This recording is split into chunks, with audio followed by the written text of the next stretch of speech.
city of Denver, the state of Colorado, you guys have been fucking amazing for the last 10 years.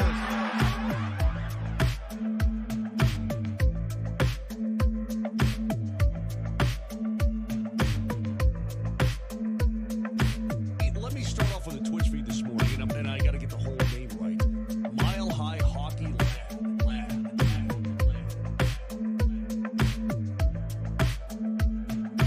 The city of Denver, the state of Colorado, you guys have been fucking amazing for the last 10 years.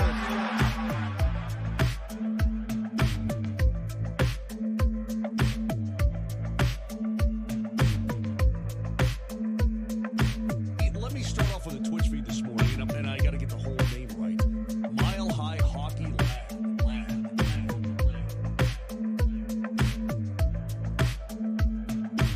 The city of Denver, the state of Colorado, you guys have been fucking amazing for the last 10 years.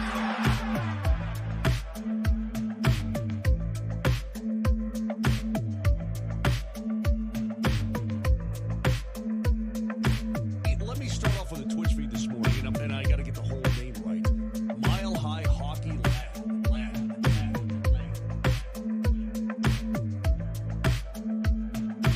The city of Denver, the state of Colorado, you guys have been fucking amazing for the last 10 years.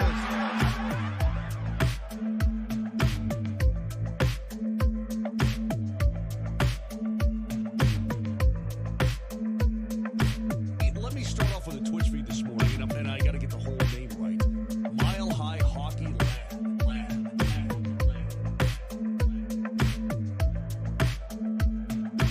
The city of Denver, the state of Colorado, you guys have been fucking amazing for the last 10 years.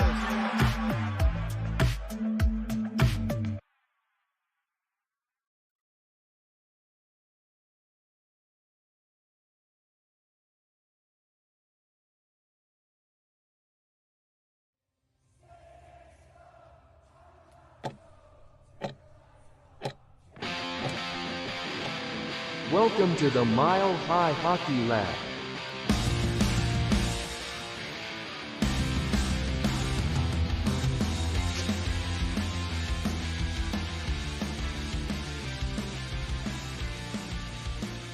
Hello and welcome to the Mile High Hockey Lab. My name is Adrian Hernandez. I am here today so far with Ezra Parter and Jackie K. I do believe that we will have Evan Liu joining us as well. Thank you all very much for tuning into our programming today on the same day as the United States presidential election and an Avalanche and Kraken face-off. So vote accordingly. Let's just put it that way. Vote for the Avs, and whatever you do after that is not my business. But let's keep it hockey here today, because that's what we're all about here at Mile High Hockey. If you enjoy this stuff, please head on over to milehighhockey.com. We have all of our written material there. We do recaps. We just have a lot of fun stuff, all Avs related over there. And of course, like and subscribe on your preferred podcast platform and on YouTube and all that jazz. So honestly, like we all know as Avs fans, if you're tapped in, you're watching this show, you know what we're talking about today. It's the return of Arturri Lehkonen and the impending return of Valeri Nichushkin come next week sometime. And we have about 4 games for the Avs against the Kraken, the Jets, the Canes, and the Preds between today and our next show next week. And as usual, we will do our bold predictions and touch on any NHL-related news that we feel is pertinent. But let's just get right into the good news. It's been a while for the Avalanche in terms of having good news as it relates to injuries. But I'll send this one to you, Jackie. It looks like we're going to see Arturri Lehkonen tonight against the Seattle Kraken. And my question to follow up that fact is, would you like to see him immediately on the top line, getting top line minutes, power play time, or is that a little naive? Well, I would like Kiwi Ranta to not be on the top line. So if Lehkonen pushes him out, then I guess that's a positive. Right. They just don't have the luxury right now. It's not just about Kiwi Ranta. I think they need him to play big minutes. And of course, they're going to have to judge how he's feeling, how he's looking. You know that they like to shorten the bench halfway through the game, kind of depending on how things are going. So plans can change, but I expect him to play a good 18, 20 minutes, I think.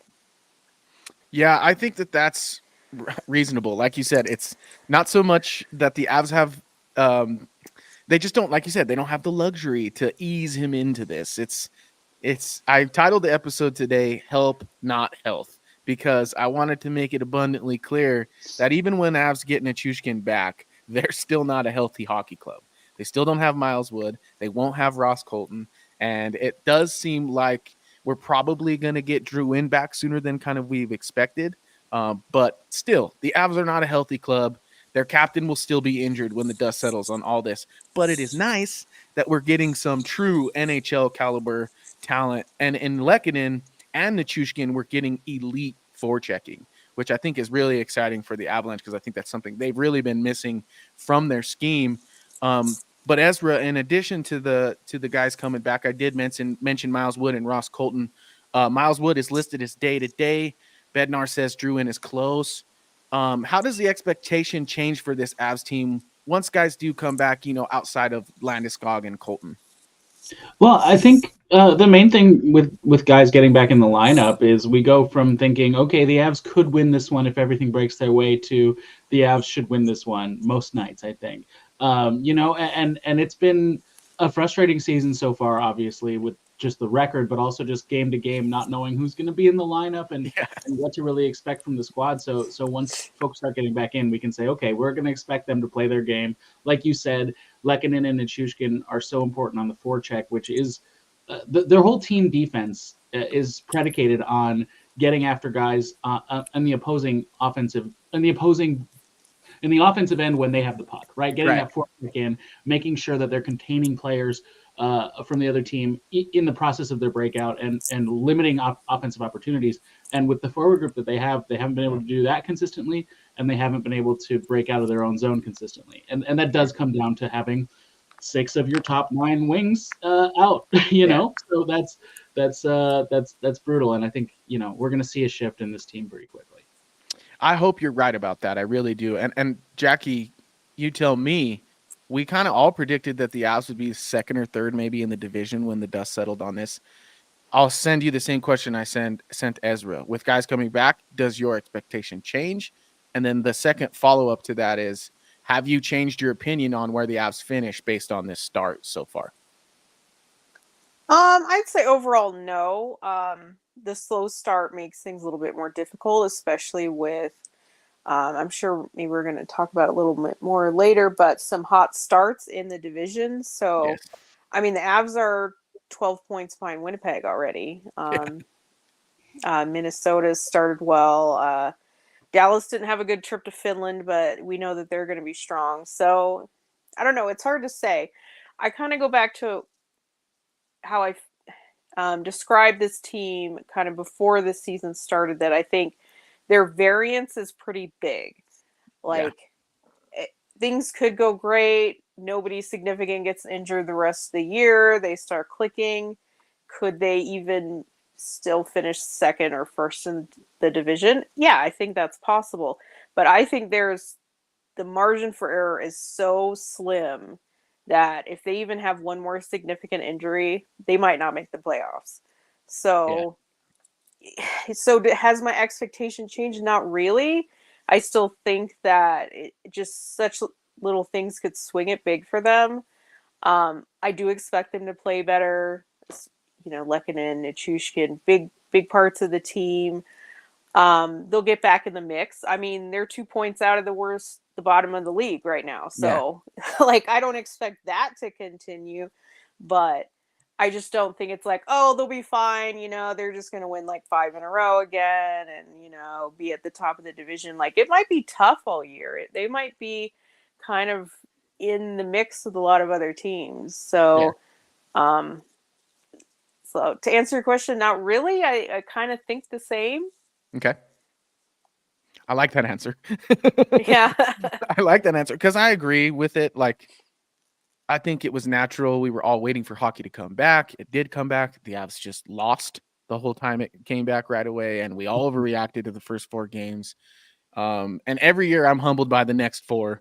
And I realized that the reaction that we all had early on to this season hopefully we look back at it and kind of laugh and go, look at us. We were just waffling and losing our minds over there. But I agree with you that the Avs have actually, I mean, this isn't true, but in the scope of the context of injuries, they've been lucky this season in the sense of they haven't lost the real Like, marquee oh yeah, guys. it could be worse. Like, knock on Yeah. wood. When it's like it can't get worse than this. Oh yes, it can. You lose Nate or Miko or Kale, then this Yeah. goes even further over the rails, knock on wood, pray to the Lord above. Even Middlestat. If Yeah, Papa Kelly's your exactly. second line center, I mean, we Yeah. already don't like him as third line center. Yeah, Imagine.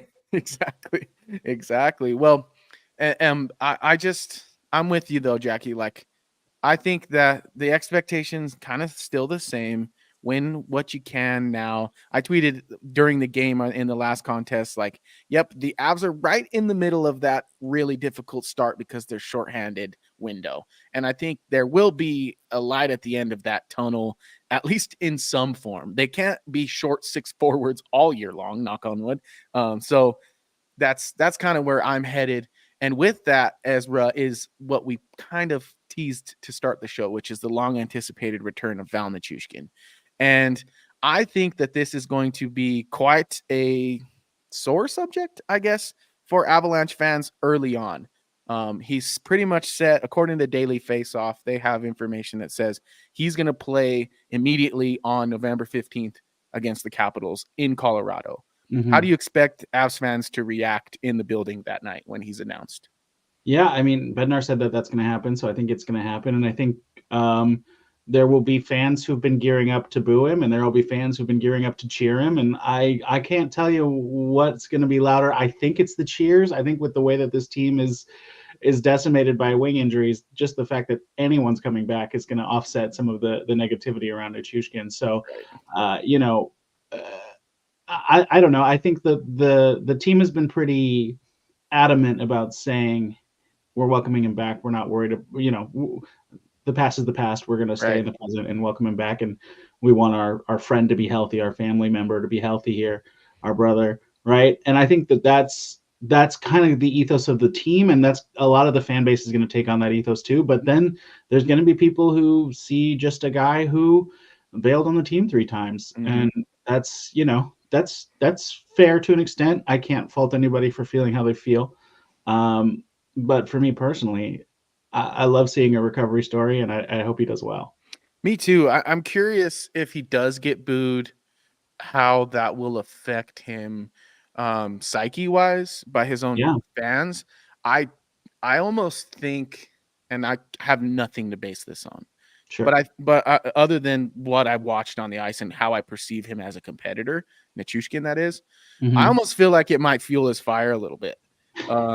I almost feel like he might be like, okay, sure, watch what now when I put up X amount of points in the next 10 games, are you still going to boo me? And because if we're being honest with ourselves as fans, we are very much, what have you done for me lately here in Colorado? And I think if right now what he's done for us lately is kind of leave the Avs hanging. And so it's natural for the animosity to be building among the fan base. But as soon as he starts putting up points, as soon as we're reminded about how good of a player he really is and what he brings to this roster, I think that stuff will start to get quieter and quieter. Jackie, what do you think? I'd be surprised if he got booed, I guess. I'm not going to say that 0 people will, but that it would be audible.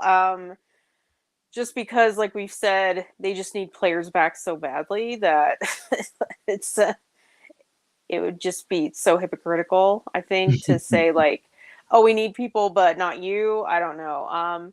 But I do think the leash will be short if he doesn't produce, if he has a slow start. Then I think he's going to get a lot of criticism. A lot of fans still think they're going to trade him. To me, I don't see that one happening. I just think they've made their bed and the ship has sailed. Like they need him to play. That's really their option, and play for them. So I think that he'll be welcomed in the short term. People will be expecting the other shoe to drop. Like, can he stay clean, healthy, etc.? Nobody knows. Nobody has a crystal ball. We hope for the best, but I think it's just like anything. They need him. It's just like somebody that's an injury risk. You never know. Like guys that have concussions or guys that are in and out of the lineup a lot. You just never know. Something could happen, and they're just going to have to take it day by day, really. Just be thankful when they have his services, and that should start on the 15th. Yeah, I'm with you there. My follow-up, though, is how does it affect the rest of the roster when you talk about that thought process for fans where waiting for the other shoe to drop? Ezra, do you think that's a thought in his teammates' minds as well, or do you think that based on them knowing kind of the full picture and all of the context of the situation, they might not feel that way? I think knowing the full picture can either, depending on what the full picture is, it can swing you one way or the other, right? Like we don't know exactly what went down, so it's hard to really speculate on that part of it. But I do think, these are professional athletes who know that like they have to handle their business ahead of worrying about anybody else on the team's business. So the right pro mentality is not to get hung up on that, and I think that this team has shown through all these injuries that they're capable of locking down and doing what they need to do to try to help the team win. So I'd be surprised if that hangs over anyone's head too seriously, but I think it's impossible not to have it in the back of your mind somewhere, Yeah, agreed. Yeah. Well, I'm just hoping that he sees Ovechkin, who's playing basically for 2.5 decades now, and he's like, you know what? Let that be my model. I'll cut it all out, and I'll be here still in 10 years. That's what I want to see from Val Nichushkin, and that'll be a cool night in terms of Nuke coming back and the OV goal extravaganza as he gets closer and closer to the great one, Wayne Gretzky. I think he's going to break the record. I don't know if it's going to be this year, but I think he's going to do it. I know people have mixed feelings about Ovi, but I'm rooting for him. Me too. I think it's cool. I'm going to that game in particular because I want to be in the house and say, hey, I was there as a part of history when he was, counting down into the really close parts of breaking that record. So that'll be cool. The last thing I want to talk about, though, I'm kind of I want to gauge your guys' confidence in these changes, these guys coming back, and how will that affect special teams in particular? My prediction is that the penalty kill gets better and the power play gets worse. I project that because the power play is pretty good right now, but kind of unsustainable numbers wise. And then the PK, we should get those 4 checkers back. Ezra, what do you think of that? I have to agree with you. I mean, Lehkonen and Nichushkin both are so specifically good at the penalty kill that they're immediately going to drop in there and rack up minutes at shorthanded. Yeah. Frankly, that's going to happen. Both of them are too important not to use there. I do wonder if the power play. I mean, the power play has been so successful that I could see them sticking with it. Obviously, Ivan there in the high slot instead of Ross Colton is hard to say that they're going to keep with.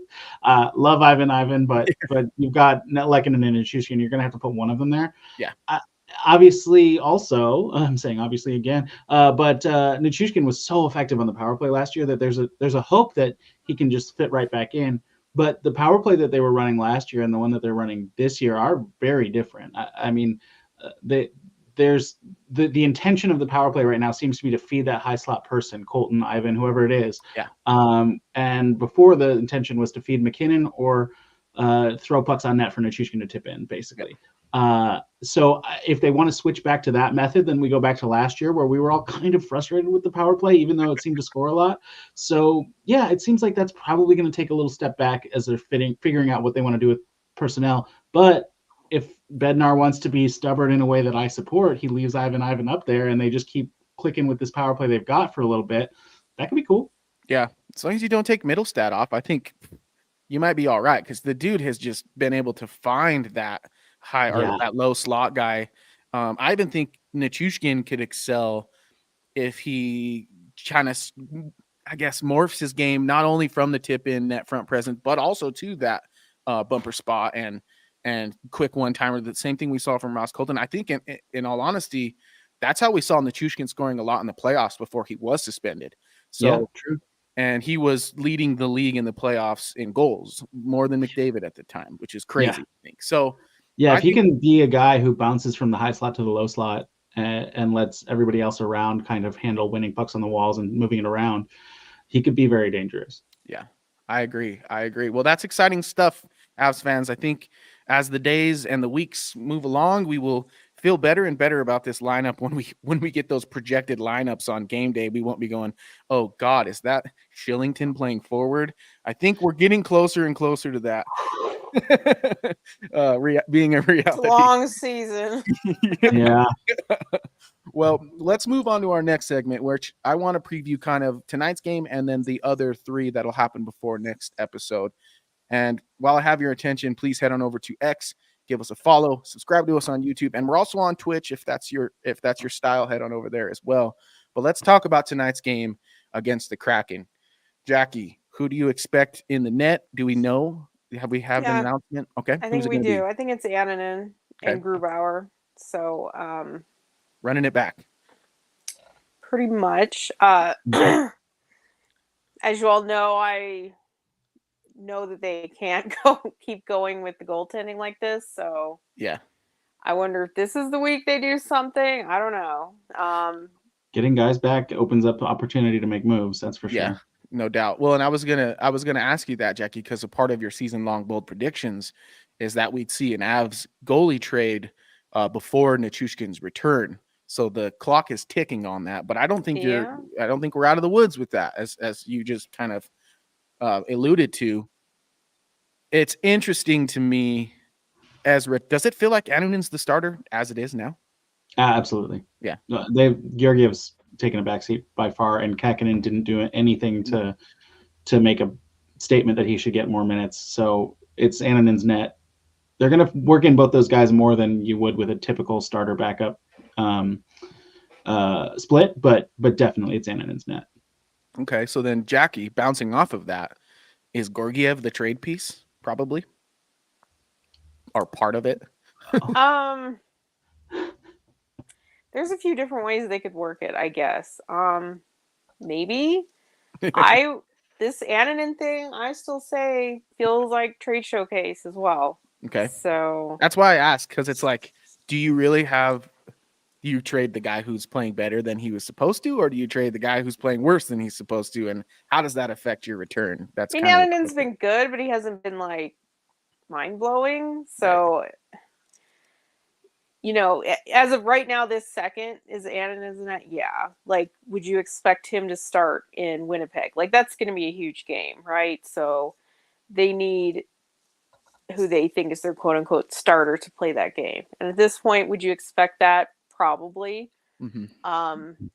I just don't know. The whole thing has felt so off to me for so long. And I know I'm not going crazy because they did the first part of claiming Kakinen. Right. But it's just, I don't know. I could see if they can find more value in Annunen and then getting somebody in that's sort of like a 1A, 1B with Georgiev. Like, I don't think the answer is, oh, we're just going to go back to Georgiev's our guy. But I also don't think it's as simple as, oh, they're just going to waive Georgiev and like just forget about him. I don't think it's that simple either. So something has to enter the mix here. Agreed. Because when's the last time you saw the Avs bury a contract like that in the AHL? Exactly. I mean, they wouldn't even do it for Ryan Johansson. So, right.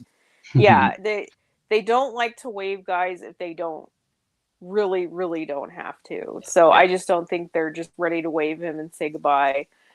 I mean, he hasn't played in a week now, right? So if it goes any longer, they could get him down on conditioning. Like, it doesn't take much to get the league to agree to that. So, I mean, that would be plausible to send him for a week or two of conditioning, but that's pretty much going to be it for him, though, right? Like, if I mean, the redemption arc took a dive for him. Like, he was on a redemption arc not even a redemption, but a prove it kind of moment in his career when he got here, and it started to look like he was proving it. But now, look, I mean, he was an all-star. He had what was it? He had the league. He led the league in wins. Led the league in wins. Yeah, so that's a team I'm not. Yeah. That's why I think he doesn't have no value. Like, I don't think he's to the point where it's just like wave and forget about him. No. Because I do think there's value there. Now Agreed. it's a matter of what team is going to find that value.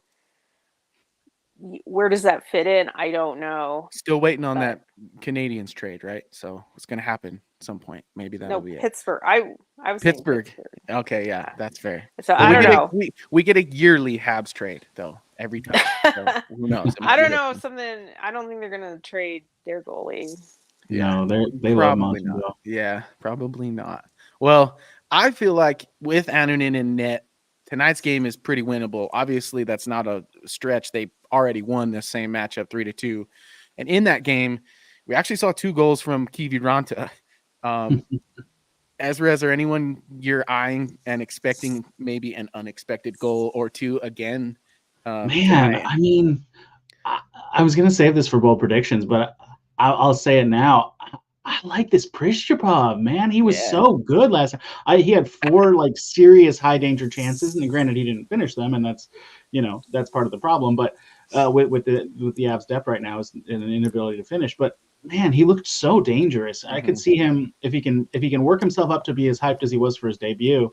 I could see him making some waves in Seattle. Maybe getting on the score sheet. That'd be awesome, man. He's got to get off the Tynan line, though. They've got to shift him somewhere else. Even with those guys, though, he was making. He looked good. He really he was looked on the dangerous. third line. He wasn't with Tynan.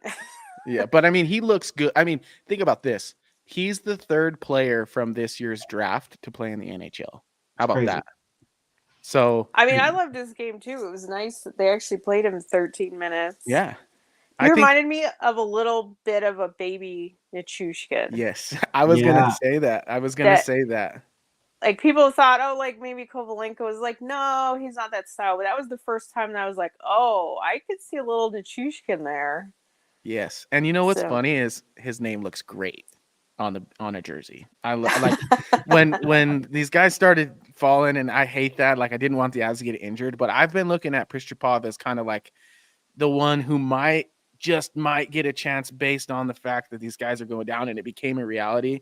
And I couldn't believe they did it, to be honest. Like, well, yeah, it X'd you in the bold predictions, so I that's fine. That. Well, first of all, I didn't know that 2 were going to be out, so who knows if Schilling, if they would have just gone with the Shillington at forward, but with 2 out, okay, they had to do it. But with the terribleness of picking Tynan, but it was really nice that they went with Prishchapov, because there's still a lot of vets down there. We're not in the clear here. There's still a lot of them that can be chosen. So that was a surprise, a nice surprise. I kind of like that we're seeing the TJ Tynans and that kind of, because we're learning about them a little bit as they go back. Like, I didn't know that Tynan is like an AHL Hall of Famer, basically.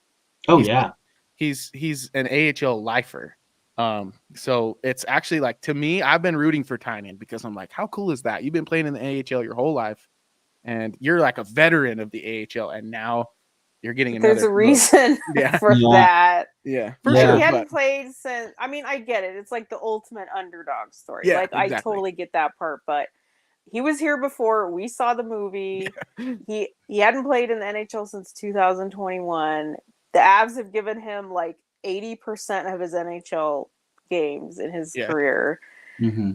And then I forgot, which I shouldn't have, but he played under Bednar when they won in the AHL. Oh, okay. So it's just totally not on ability. Let's be real here. Like, that's all right, though. I mean, there's a reason why that type, it's the Grimaldi, Agazzino, the really small, their style works in the AHL because they don't have to play with structure. They just hog the puck, skate fast, make things happen, and throw the body, baby. But I do understand the call up. I mean, the team was lacking any wingers with like actual high end skill, and Tynan is not a high end NHL player, but he does have high end skill at least. So I see why he's the fit for the moment. But yeah, it'd be great when he is no longer. I mean, I would have, if they take Pavel seriously at all, why not him? Because they need a 4th line center. That's what he is. Yeah. So, well, Wagner, same thing. Yeah. Well, we have. They're all the same, really. I was going to say, at that point, we're swapping very little differences in ability right there. But we are joined by our managing editor, Mr. Evan Liu. And Evan, I don't know if you've been able to tune in to the program on your way. Okay, well, I just want to give you a little bit of recap. It's been a long day, let me It's tell you. fine. I'm happy you made it, and you're smiling as usual, so that's all we can ask for. But we've touched on Lehkonen, we've touched on Nichushkin. I do want to hear, just doubling back to the Nichushkin conversation, I want to hear what you think about his reception in Ball Arena. Jackie says she thinks there might be some boos, but they probably will be drowned out, not really audible. Ezra's not really sure, could be a mix of both. How do you feel his reception will be on November 15th? I'm with Jackie on this one. I think, well, for one, I think he will get a whole lot more cheers than boos, simply because if you ask anybody right now, like, would you take the Nichushkin bag if you have like the majority of your forwards missing? I think most of them would say yes. Yeah. So I think it will be mostly cheers, and hopefully it stays that way, going throughout the season. Of course, once you get guys coming back, then maybe not so much, but I think, like if he scores, people are going to cheer because exactly. It's a hockey game. People, That's what I said. Cheer when the puck goes in, right? Yeah. So I said, give it a few points, and I think everybody will be fine. Oh, 100%. Yeah. And like if everyone was healthy, I might be with Edrin. I'm like, maybe I don't know. I'm not so sure. But of course, the fans think a whole lot differently than what management and what the players think, and that has been, at least told to the public that they're all behind Val. They're all going to support him in any way that they can. And that is, if Val maybe doesn't feel it from the fans, he's damn sure going to feel it from his teammates, and that's obviously who he's around a whole lot more than people like us. So, and I think that's more appropriate than him being held accountable by somebody who spent $35 on a ticket. You know what I'm saying? Like that's how this whole thing should work. Well, let's fast forward into the matchups for this week. And Evan, I'm going to stick with you because you've just come to the program. I predicted before the season started that the Winnipeg Jets would miss the playoffs, and naturally they've started 11-1. Mm-hmm.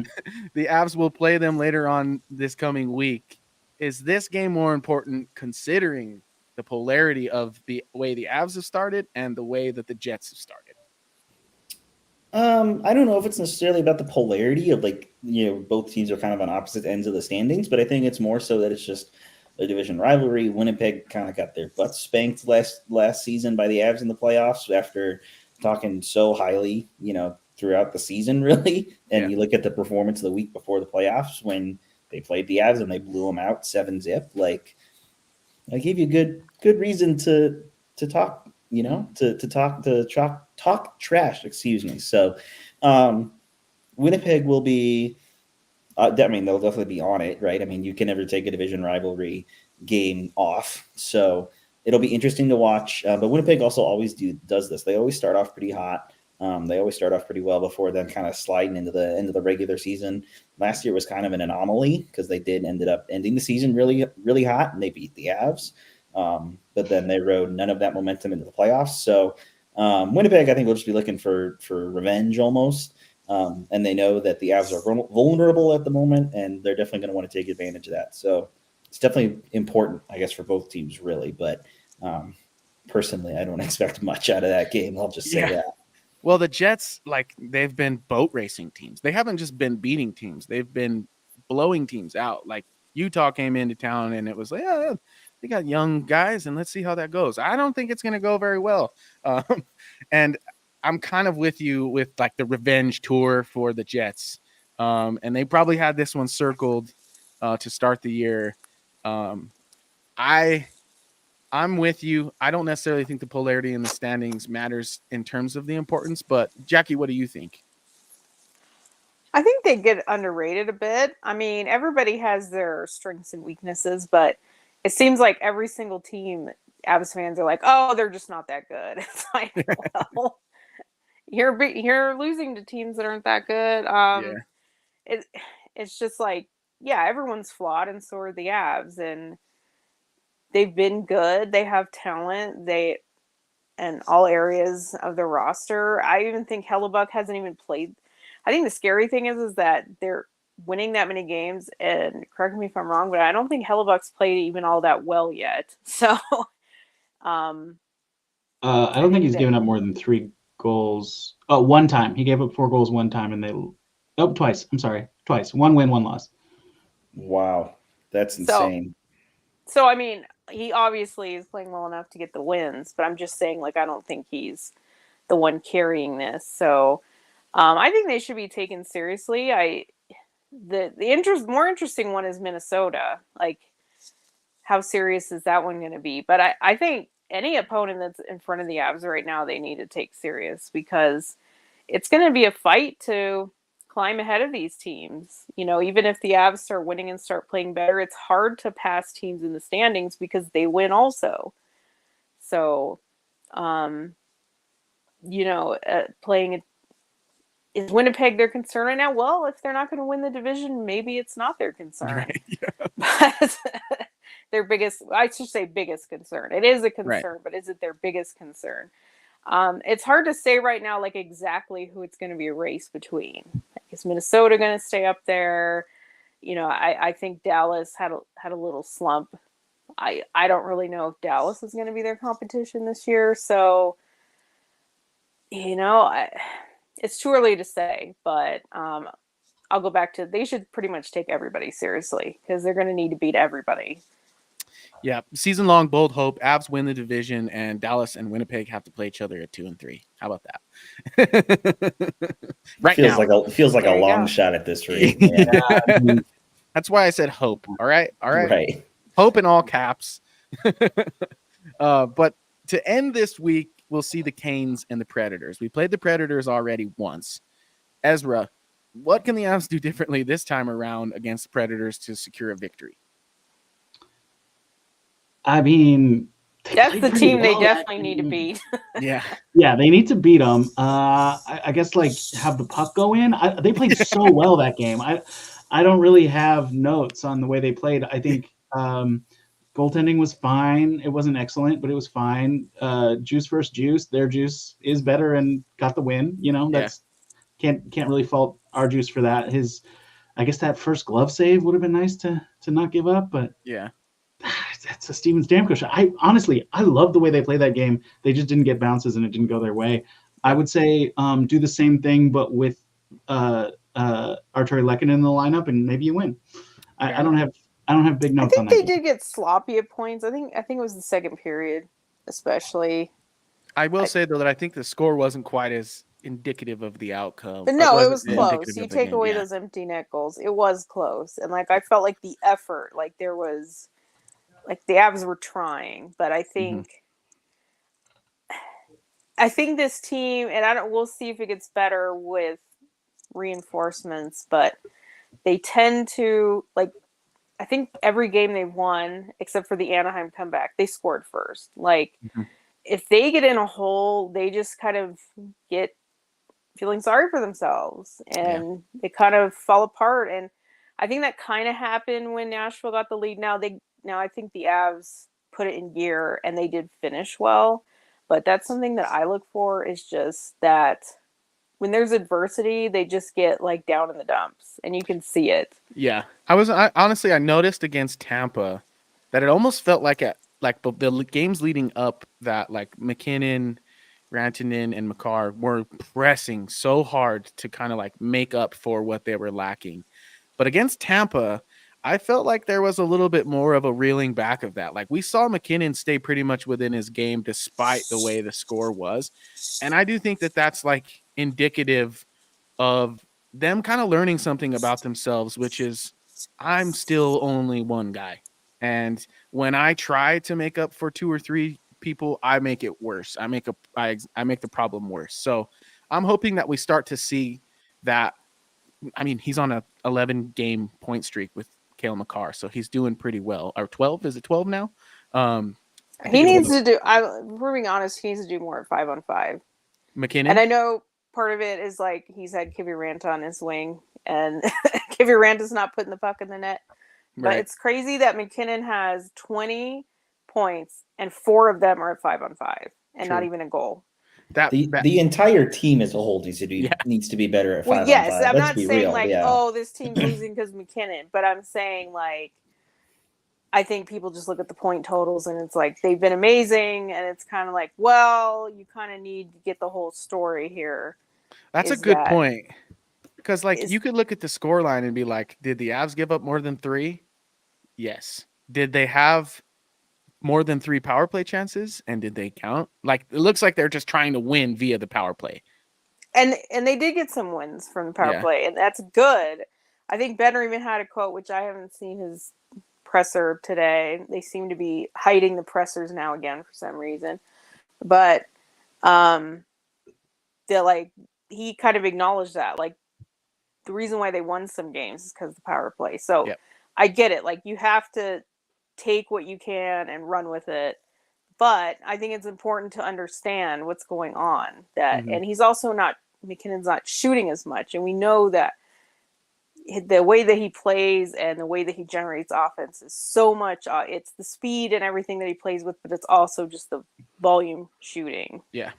And so when he's not shooting, it's like, this is also something that we could improve. And like I said, I know not having Kiviranta on your wing, helps. That's going to be an improvement to begin with, but it's just, you have to look at the whole picture. I think we'll start to see Middlestat feed him, because early on and last year I was like, Middlestat, shoot more. And now I'm like, Middlestat, you do whatever you want to do, guy.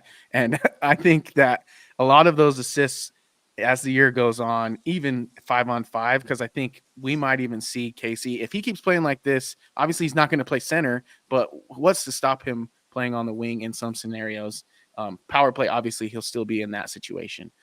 But I think 5-on-5, if we can match McKinnon up with because that's what Drouin is too, right? He's a space creator. He draws in the defense and he opens guys up. That's what McKinnon kind of needs, I think, on his wing. Mikko, to me, doesn't really do that in the same way. He's more of a sharpshooter, kind of post up kind of guy. So I think you're right. Once it's someone who can drive a play, steal some attention, and open up the ice for McKinnon, we will start to see those volume shots. I'm with you though, like on the power play in particular, like Nate, just shoot, bro. I want you to shoot. That's all I want. I feel like maybe not so much this year, because I agree that power play has run a little bit different. But in the past, it's like Mikko is a better power play goal scorer. Mm-hmm. They should set him way more than McKinnon on the power play. I'm not saying never feed it to Nate, but I'm just saying it seems like plan A and plan B are like feed it to Nate. And it should be at least like I think it should Mikko be as well. Plan A, feed it to Nate, let him skate around everyone, and have him find Kale or Mikko, in my humble opinion. And there have been hints of that, this season already. But I mean, going back to Rantanen, I mean, he scored 2 power play goals with a hat trick in Vegas to open the season, and they still lost. So, like, why did you go away from that? Yeah. Well, I know he also has only scored 1 goal since that game, I believe. Yeah. So he also needs to do more. But same thing. You're playing with Kiviranta, so yeah. Well, let's keep it with this week, Evan. We'll finish with the Canes. We'll finish with the Preds, but we'll also have the Canes on the schedule. It kind of felt like the Canes are like the team that just keeps knocking on the door and can't really get past the hump, kind of like the Avalanche with the second round a few years back. But this year, it also felt like going into the season, they might have taken a step back in terms of their lineup. But as it turns out, they have had a pretty good start. Evan, do you still consider them like an Eastern powerhouse / contender, or where do you view the Carolina Hurricanes right now? Ooh, it's a good question, because I mean, Carolina's they've always been in the mix, right? They've been in the mix now for a few years. Like you said, they were like the Avs, where they couldn't get over the second round. Now the last little while, they haven't been able to get past the conference championship. So, to be considered a powerhouse, to be honest, I don't know if they ever have been. That's fair. Because you have the likes of the Rangers and Boston and Toronto always there, and people are always going to talk about them. Mm-hmm. And Carolina has always kind of slid under the radar a little bit. They've never, I don't know, they don't have the star power, I guess. They don't have the big market to be the talk of the town like a New York or a Boston or a Toronto does, So And I think honestly they're fine with that because then they can kind of go about it their own way. It's not like Toronto where you're scrutinized for every little thing that you do. Like it's ridiculous. So I don't know if they'd be considered a powerhouse, but I mean they'll definitely be in contention again. That's for sure. In terms of taking a step back or losing people, yeah, they have, but every team has, you know. Not the Predators, but I hear you. Yeah, I know, right? But you try and build something that'll make it work, you know? I mean, that's what the Avs did when they won the Cup in 22. Did people really think Darcy Kemper maybe could have led them the way? I don't. I feel like when that trade was first made, people were probably hesitant. Yeah, where it took them, right? So you never know, what you're gonna get. To quote Forrest Gump. So there you go. Say, did we just get a Forrest Gump drop right there? You're welcome. Now. That movie's older than me, so you're welcome, people. That is, there you go. Freaking happy birthday, America, with that one. Holy moly. But I'm with you, actually. That's a good way to put it. Like, they're probably not ever been powerhouses, having not been finals appearers. Rod Brindamore seemed to kind of stoke the fire over there and bring maybe a different level of success, but they still haven't quite got over the hump. But I asked that question because I'm looking at this string of games and I'm like, Jets, Canes, Preds, that's a pretty tough stretch of 3 games. And I think it'll tell us a lot about kind of at least where the Avs are currently before the Nichushkin and everything starts to happen. And we might get more information, Jackie, on what we're going to do with that potential goalie trade that you are eyeing. So it's going to be an interesting week for us Avs fans as we watch the Avs play the Kraken, the Jets, the Canes, and the Preds all before our next episode on Tuesday. So folks, be on the lookout for that. But let's get into our final segment where we talk about NHL news and we will do our bold predictions. Please head on over to Apple and Spotify. We got all of our episodes there, all 79 of them, including this one. So we're almost to episode 80 of the Mile High Hockey Lab. Congrats to you guys. But let's talk about NHL news. One of the things that I'm really eyeing this year, and I think all hockey fans are, is the Four Nations tournament. We are going to see 4 of the great hockey nations face off. And we got a little bit of a teaser with some Team Canada roster projections with Nathan McKinnon, Cale Makar, and Devon Toews all on Team Canada's roster. So that bodes well for Team Canada and the Avs. And you have 3 Team Canada players. That's pretty nice. But I'll go with you, Jackie. Of the other 3 nations, which do you predict has the best chances of beating Team Canada, which seem like the odds-on favorite heading in? I think Finland. Okay. Obviously Homer reason Mikko, but they just have been just gathering strength as they keep going. They always seem to get a little bit underrated. Everyone always was like, "Oh, Sweden's defense," but Finland's defense is pretty good too. I just think Finland has better forward depth now too, as well. So I'd probably be concerned about them. To me, Sweden's always overrated. Especially without Landeskog. and then the U.S. is also overrated to me too. But I've just never been I know this is like terrible. I'm American, but I never really root for Team USA just because I don't really like any of those players. Like, why? Mm-hmm. It doesn't mean anything to me as an American. It's not like people are in the streets waving the flag. Like, nobody you would talk to in person even knows what it is. So it's not like some national pride thing. So I never root for USA. I mean, I guess my question is, why isn't Middlestad on this team? Good question. I don't know. I mean, I'm sure lots of teams can make a case for a couple of their top end forwards that didn't make the roster, but I hear you on that. I hear you. I mean, it's just a projection, so it might change as we get closer. They haven't gotten together. And Canada their big concern is going to be, well, A, getting everybody to gel, and B, goaltending. Mm-hmm. They don't really have a goaltender. If they think they're winning gold with Binnington, not going to happen. Please. So they need to pick somebody else. Well, you mentioned options are slim, though. Well, you mentioned Sweden, and I mentioned Landeskog, so let's acknowledge this NO comment here. It says, I'm coming in late. Will Pedersen says he thinks Bednar alluded to Landy having a quote-unquote setback. Are you hearing that? Evan, you look eager to answer this. I was wondering if you guys had talked about this before We have I came not in. talked about Okay, because I Landeskog. definitely wanted to touch on this.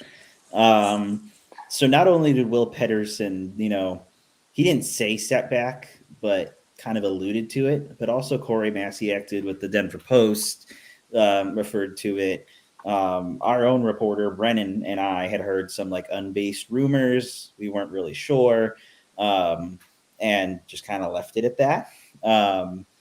And, the Avs, for one, they're definitely not going to want to call it a setback. Right. But I definitely think something has happened, right?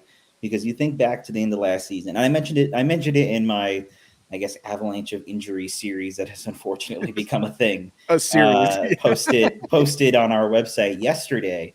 That it has definitely been at least a little bit concerning that we haven't seen Landeskog skate, considering that what we saw at the end of last season, where he was skating pretty consistently with the team. He was like morning skate with them. Even just juggling around like with the puck, like that's at least something, right? Mm-hmm. We have seen nothing of that since before training camp. Right. He was on the ice a little bit with Lehkonen and his son, which was really cute moment, like at the end of October. But Landeskog didn't look like he was in like hockey gear. He looked like he was in like trainers, like trainer Coaches. gear. Yeah, that's the word. Like coach's training suit. So who knows how much stuff he actually did then at that moment, and if he's done anything on the ice since then. It sounds like not. And that's the part I think that's the most concerning to me, is that he had a bunch of ice time during the summer and leading up to the end of last season, but now he's not. So something has happened, and it's not like gym work is going to replace that, right? Because to be a hockey player, you're going to need to skate. You're going to need to rebuild that strength in your legs, not just, in the gym, but you need to do it on the ice. Yeah. And so that's what's the most concerning part. And you think back to like August, September, the Avs were saying they were hoping for a return sometime near the start of the season, right? Mm-hmm. I would base that in the first like 20 to 30 games. We're coming up on halfway to that point. We're almost to game 15.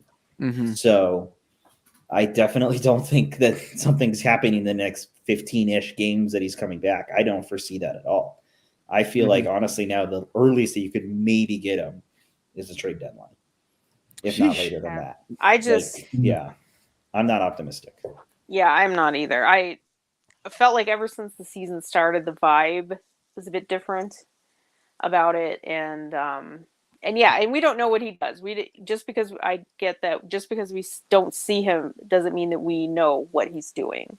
Right. So there was always the possibility: could he be skating somewhere else? Could he just be doing something else? Whatever. But with Bednar characterizing it like that, like, oh, he's finally feeling better in the gym, that's that's not good.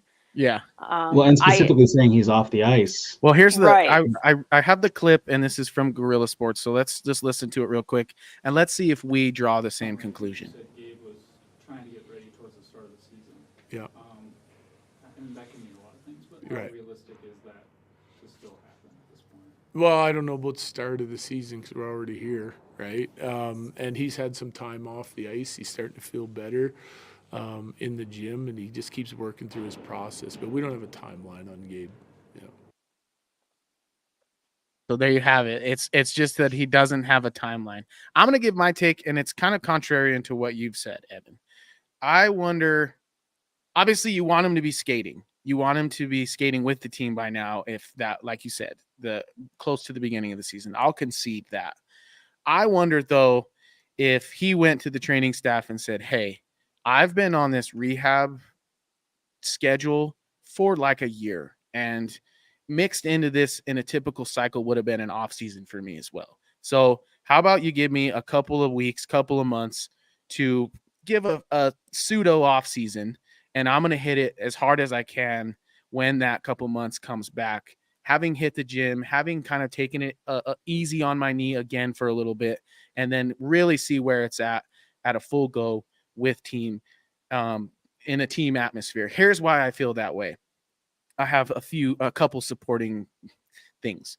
One is his this might be stupid, but his comment on that Instagram post where someone said it's time for Landeskog to hang it up, and he just commented, "Oh, is it?" ? To me, if he has retirement on the horizon, he never hits send on that comment. And I think if he had a setback, retirement would definitely be on the forefront of his mind, because a setback means another year. Another year means just another nightmare. And I don't think that he's on board for that. I think he's coming back this year or he's not. And I don't think that's stretching it. I am hopeful that we just don't know the truth of the situation. Like you mentioned, Evan, there have been other rumors circulating that are kind of contrarian to the idea that he is or is not on the ice. Who knows, really? Because as Jackie put it, these press availabilities have become more and more limited, and that question has become less and less frequent. So that's just my opinion. I don't really have anything else to base it off other than that comment and wondering about the time frame as it pertains to typically having an off season. Ezra, what do you have to say to what I just spewed? Yeah, I mean, I think I see what you're saying. It's hard to wrap my head around the idea that he's like, "Hey, give me some time off." Like that doesn't feel real to me. I see where you're coming from with it, but I'm like, nah, this is the way that Landeskog has been his whole career. He's a guy who's gonna keep putting the work in, and the kind of injury he has, I think taking time off would be a setback, like on its own. That's so yeah, it's hard for me to see it that way, but I do feel like probably this is just my inherent optimism, but I do feel like he's still on track theoretically for a return around the holidays, which I think was kind of something that was thrown around at some point. We said like it's definitely been said towards the beginning of the season, but what does that really mean? Halfway through the season feels like it's not really the beginning of the season, but it was also a number that was, or a rough date that was thrown around. And I don't know. I mean, if he's not skating, that's not a good sign. There's no way around that, right? I guess, it doesn't necessarily but can mean we know he's not skating with the team, but we can't really confirm that he's not skating. Right, but from what Bednar said, it sounds like he's been off the ice and he's been working in the gym to get back to feeling good enough to get on the ice. That's what that's what that sounds like. But that doesn't necessarily mean that's not the plan, right? So he could still be working the program he's been asked to work, and they said go really hard on the ice. It's going to hurt, and then you're going to take a break. That could be the plan. I don't know. I don't know the plan. I'm not a doctor, but I don't want to jump to the assumption that this means he's done yet. I guess let me clarify. I'm not optimistic that he's coming back soon. I guess definitely that's what I'll say. Yeah, like when you think about the timeline and put in quotations that he was on of returning somewhere near the start of the season, I don't think that that's happening. That's why I think it'll be closer to February, March, sometime then, because you also need to think about taking his time and whatnot. And so just for fun, I pulled up Lonzo Ball's stats for this season, because remember, Lonzo Ball had this exact same surgery. He's just now returning to play with the Chicago Bulls, and they've started their season. The NBA started their season. He has played 3 games this year. He's averaging 15 minutes a game of a 48-minute game in basketball. So that's a little under a quarter, or a little over a quarter, I guess. Sorry, a little over a quarter of a game.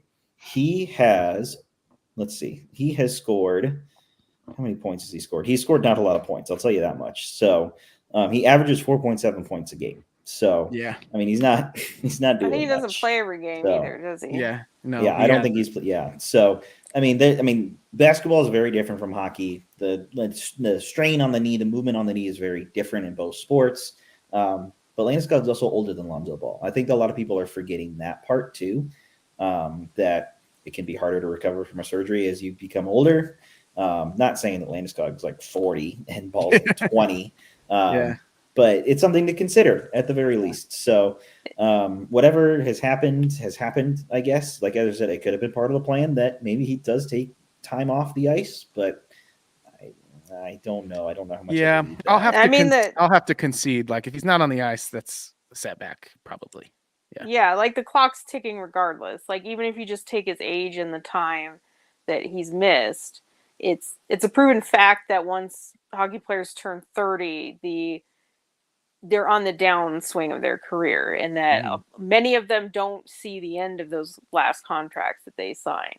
So yes, he is only going to be 32 this month, but he's already working against the odds, not even taking into account the surgery, the fact that no one's come back from in hockey, et cetera, et cetera. So he doesn't have time.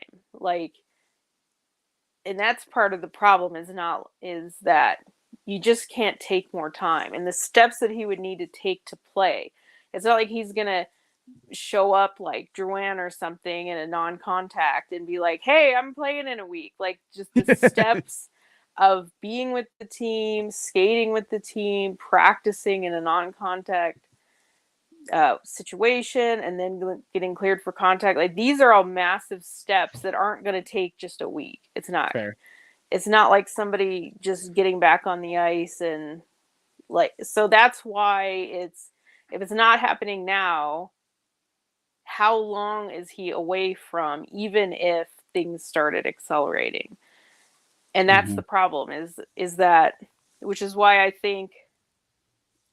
don't think he stopped trying, which I think was part of his comment, because if you're retired, then your feet are up in Maui or something. We know he's not doing that. He still has his heart in it. He still has his effort in it. But I think they know. And you also have to take, Friedman's been saying several times the Avs are looking for a forward. They're not doing that if he's coming back. They don't have money. They don't have the money to do it. Yeah. And second of all, everybody's expected back. All their missing forwards at this point. So if you're sitting here today, what's missing from the lineup? Everyone thinks it's amazing lineup. It has depth. It's great. It's full when everybody's healthy. So why are they looking for forwards? Yeah, that's fair. Well, because 6 of the forwards are injured. That's true too. Okay, yeah. but I mean, I see what you're saying, but for one, and a guy's coming back in 2 weeks. Yeah. Yeah, but maybe you package Miles Wood for, you send somebody away who's not coming, who's not. It doesn't matter. It doesn't matter. I know what you mean. Yeah. I want to go back to the Alonzo Ball point real quick. He is getting 15 minutes a game, but he is roughly the 5th guard on their depth chart anyway. So he wasn't a Landeskog type player who would go from first line to third line. He's a guy who would go from like fringe starter to definite bench player. Gotcha. So it's not 1-to-1, but in comparison to that, it's not like Landeskog would jump up to the first line like he was in 22. Oh hell no! Like he will be third line player, probably most likely. And I mean, he's a hockey player. He's going. I wouldn't put it past Bednar. Like, dude, if the miracle happens, at least the first shift you're going Landeskog, McKinnon. Oh yeah, his right? first shift of his first game will be the first shift of that game. There's no question. Yeah. But Ball was practicing in July. Yeah. So yeah, and I think to be fair though, Lonzo Ball was never on the ice. Yeah. That's true. Maybe Landeskog can play basketball. Maybe he can. Maybe he you know what? can I saw call the Landeskog Nuggets playing basketball in July, so we're good. Just kidding. I mean, listen, he's a hockey player at heart. He's going to try, even if his freaking leg falls off. Well, he basically did play with his leg falling off. That's what I like. If he does retire and then he doesn't ever play, I'll be so sad. And it'll be such a Landeskog thing for him to be like, if we knew that was his last game, we would have gone into that game like we did the Ray Bork story. But it wasn't. And so just like Landeskog, he probably would have been the biggest story of the entire Stanley Cup final, but wasn't. Won the cup, and then he'll just go retire and disappear basically after that. It's just crazy to me. I think there's like a Swedish word for like being humble and not wanting the attention, and it's like this, like, I don't know, this like, I guess, philosophy that some Swedes abide by, and he's one of them. And I feel like it lines up perfectly with that, which is like, I would have been the center of attention had we known. And it'll just make me so sad to look, and happy in a weird way, to look back at that cup celebration is like, oh, this was Landeskog's last hurrah in reality. We thought we were getting ready to start a big window, and in all honesty, we were kind of probably at the end of one, if we look at it in that scope. So we'll see how it goes with Gabe Landeskog. That's a good update, Evan. Thank you very much. And thank you, Ann, for that, Ann0 for that question. We really appreciate it. We have about 430 people viewing us live right now. So let's get to our bold predictions.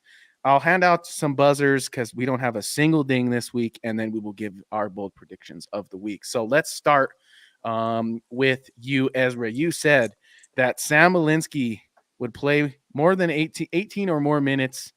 Man, that didn't happen, and I really wanted it to. And then he had that whiff play, and everybody who's been wanting him to fail was like, see, that's why he's not getting 18 minutes. But that's one young player's mistake in a game where you're shell-shocked from 2 insane quick goals. Exactly. I cut him some slack on that. I wrote about it in my piece, but yeah. That's fair. I mean the X. Jackie, you said they will not call up anyone, and you didn't foresee adding to the injury list, so you didn't foresee them calling up 2 guys, as it turns out. I had Nate winning the head-to-head matchup in points against Kucherov. That didn't happen. Really sorry. Kuch had 3, McKinnon had 2. Evan, we stopped him from scoring the empty net. So yay. That was a win. Yeah, exactly. Evan, you had Casey Middlestat will go Middlestat mode, and he will have 3 points in the week. Unfortunately, he only had 1 in the 2 games, though. So you picked a pretty bold week to do that with just 2 games. You wanted 3 points in 2 games. Pretty good. And then Brandon, last week, he said that Nate will score 2 goals against Tampa. Unfortunately, he's wrong. He did have 2 assists, so he had 2 points. But yeah, nonetheless, you still don't get a ding for that. But as we do every week, folks, we will do our bold predictions, and we will run that track now. Maybe now. It's a bold strategy, Cotton. Let's see if it pays off for him. I call that bold talk. All right, let's start with you, Ezra, because you're at the top of my script list now. So let's go with you. Yeah, I've got a Prishapov point. I don't think it's. I'd love it to be a goal. I don't want to go that bold though. I'm going to say point, Gotcha. but I think he scores a point and then goes back to the AHL. Is that a part of it? I'm going to say Prishapov. No, just the point. Just the point. Okay. And then back to the AHL. If anything, it should be Tynan going, not him. Yeah. I don't want to make any predictions around roster stuff because injuries are too unpredictable. But Prishapov for sure, point. Yeah, we got into the Tynan stuff too, Evan. So don't worry, we covered the base on that as well. All right, I like it. I would love a Prishapov point. That would be super cool. I'll go buy his jersey. Why not? Jackie, what you got for me? Well, funny thing is, I was going to sort of predict a roster thing. We know the goalie thing is sort of my little medium range, so we're just going to leave that one sit. But and this is probably in the bold hope category, because I don't have a gut feel about anything this week, that Prishapov will outlast somebody. Now, hopefully that's Tynan, but he won't be the next one to go back. Like officially, I'm not talking about stupid paper transactions, but like actually going back. He won't be the next one. So somebody will go first. I like it. I'll say that for this coming week. Okay, that's fair. And hopefully it is Tynan, not to be rude, but that would make you get your ding, and then Evan would be happy, sleeper, happy. Evan, what do you got for me this week for your bold prediction? I'm on just an absolute cold streak. I don't even remember the last time I got a ding. It was probably like in April or something. I don't even know. It's been a long You have an easy one. Sam McKinnon will get 5 goals. I was gonna. I was literally about to say someone will score a goal, but I won't do that. I'm not like that. Versus to a shutout. You know what? Shutout was on my mind, and since you're gonna give it to me, Ezra, I'm gonna do it. I'm gonna say Justus Annunen gets a shutout this week. Thank God. There's a lot of opportunities for that to happen, and if it would happen, boy, that would be a big one for his confidence and the team's confidence. Can you imagine if he shut out the Jets? That would be a big one. Wow. That would be pretty cool. I would give you a ding, and then I might give you like a double ding on that one. I don't know. That would make me happy. All right, so we got Annunen to get a shutout this week. Shutout this week. Excuse me. That's probably going to happen now that I stumbled upon those words. Jackie, your bold hope is that Prishapov will outlast someone and won't be the next AHLer to be sent down. And Ezra, you got Prishapov with a point. We love the kid, don't we? We mentioned that Mikko's kind of on a chiller right now. So my bold prediction this week is that we are going to see not one, not two, I'm just kidding. We're going to see 2 multi-point games from from Mikko Rantanen this week. Oh, I definitely thought you were saying goals. I definitely thought you were. I for sure thought it was a Mikko hat trick. Yeah, I had to stray a little bit. We're getting a little too predictable over here in the Adrian camp of bold predictions. So Mikko Rantanen will have 2 multi-point games in these next 4, I guess. So I think that's plausible. Yeah. I like that. Yeah. Agreed. I would love to see it. Okay. So, folks, if you have bold predictions, please let us know. Put them in the comments, and we will circle back to you next week, and we will hand out your buzzer or your ding. I think a couple weeks ago we got Peterman an X, unfortunately, because I think he said that Kovalenko was going to get his first goal. He was right, but he was wrong because he said it was going to happen that night, and it happened later that week. So just so you know, it doesn't have to be too bold, just bold enough. But send us those bold predictions our way on Twitter or X, at Mile High Hockey and at all caps MHH_lab. And I ain't got nothing else. Do you 3 have anything we need to touch on that I forgot? Just go Avs, man. We need something to cheer about. Something needs to happen. And tonight's a good night to at least make it happen. Us and you haven't voted, you might as well, right? Yeah, go out and vote. Might as well. Don't care what you do with it. Just do it. Yeah, how about if you're an American citizen, we should clarify that to our international listeners. Don't commit voter fraud. Yeah, don't do that. No, I agree with that. And I do care how you vote, but as long as you fine. Do it, it's good. I do care. Oh, okay, fine. I won't tell you what to do. This is America. I won't tell you what to do, but I will care. I'll tell you what I did, and I hope that it makes you feel worse about what you did. That's what we're doing today. I'm just kidding.